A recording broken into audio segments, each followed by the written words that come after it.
ിലേക്ക് സ്വാഗതം. എന്നോട് അനവധി ആളുകൾ ചോദിക്കാറുണ്ട്, നമ്മുടെ കൈ നോക്കി എങ്ങനെ നമുക്ക് എന്തെങ്കിലും സഹായം ജീവിതത്തിൽ ലഭിക്കാൻ സാധ്യതയുണ്ടോ എന്ന് ചോദിക്കും. അത് ഒറ്റ വാക്കിൽ നമുക്കതിന് ഉത്തരം പറയാൻ പ്രയാസമാണ്. കൈയുടെ പല ഭാഗങ്ങളും സൂക്ഷ്മമായിട്ട് നിരീക്ഷിച്ചതിന് ശേഷം മാത്രമേ നമുക്കത് കണ്ടെത്തുവാൻ കഴിയുകയുള്ളൂ. പ്രധാനമായിട്ടും ഭാഗ്യം എങ്ങനെ ഒരാളുടെ കയ്യില് ഈ ഭാഗ്യരേഖ എന്ന് പറയുന്ന ഒരു രേഖയുണ്ട്. അത് ഈ കൈയുടെ നടുക്കൂടെ പോകുന്ന ഒരു രേഖയാണ്. താഴെ നിന്ന് മുകളിലേക്ക് ഈ നടുക്കുള്ള ശനി വിരലിനെ ലക്ഷ്യം വെച്ച് പോകുന്ന ഒരു ഭാഗ്യരേഖയാണ്.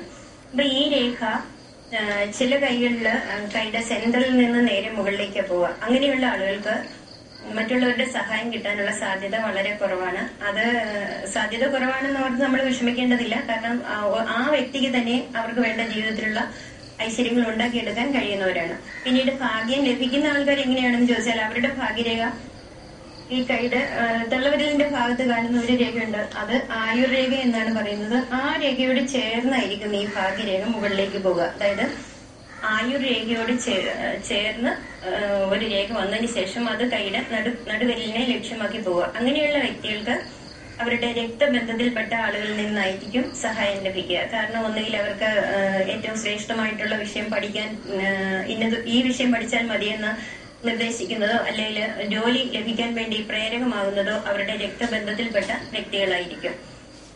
വേറെ ഒരു തരം സഹായം എന്ന് പറയുന്നത് ഓപ്പോസിറ്റ് സെക്സിൽപ്പെട്ട ആളുകൾ, സ്ത്രീകളാണെങ്കിൽ പുരുഷന്മാരോ അല്ലെങ്കിൽ പുരുഷന്മാരാണെങ്കിൽ സ്ത്രീകളോ, അങ്ങനെയുള്ളത് അവരുടെ മാനസികമായ അടുപ്പങ്ങൾ കൊണ്ടായിരിക്കും അങ്ങനെ ഒരു ഭാഗ്യം അവർക്ക് വരിക. അങ്ങനെ വരികയാണെങ്കിൽ ഈ ഭാഗം കൈയുടെ ചന്ദ്രമണ്ഡലം എന്നാണ് അറിയപ്പെടുന്നത്. ചന്ദ്രമണ്ഡലം, അതായത് ഈ ഭാഗത്ത് നിന്നും ഭാഗ്യരേഖയെ ലക്ഷ്യമാക്കി പോകുന്ന ഒരു രേഖയുണ്ടാകും.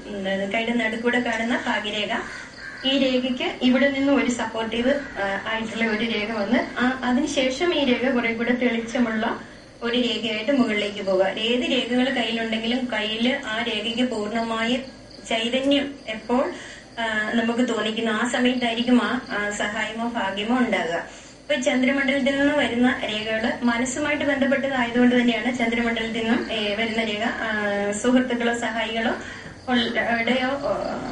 സഹായം കൊണ്ട് ഇവർക്ക് ഭാഗ്യമുണ്ടാകുക. പിന്നെ ചിലർക്ക് കാണാറുണ്ട് കൈയുടെ ഈ ഭാഗത്ത് ശുക്രമണ്ഡലത്തിൽ നിന്ന് കുറേയധികം രേഖകൾ മുകളിലേക്ക് പോയിക്കൊണ്ടിരിക്കുക. അങ്ങനെയുള്ള വ്യക്തികൾക്ക് ജീവിതത്തിൽ ആവശ്യം വരുന്ന സന്ദർഭങ്ങളിലൊക്കെ എവിടെ നിന്നാണെന്ന് അറിയില്ല, അവർക്ക് വേണ്ട സപ്പോർട്ടുകൾ ലഭിച്ചുകൊണ്ടിരിക്കും. വേറെ ഒരു തരം ഭാഗ്യം എപ്പോഴും ആളുകൾക്ക് ഉണ്ടാകാറുണ്ട്. അത് ഈ രേഖ എന്ന് പറയുന്നത് ആയുർരേഖയാണ്. ഇതിനോട് ചേർന്ന് തന്നെ ഒരു പാരൽ രേഖയായിട്ട് ഒരു ഭാഗ്യരേഖ, ഒരു നിഴല് പോലെ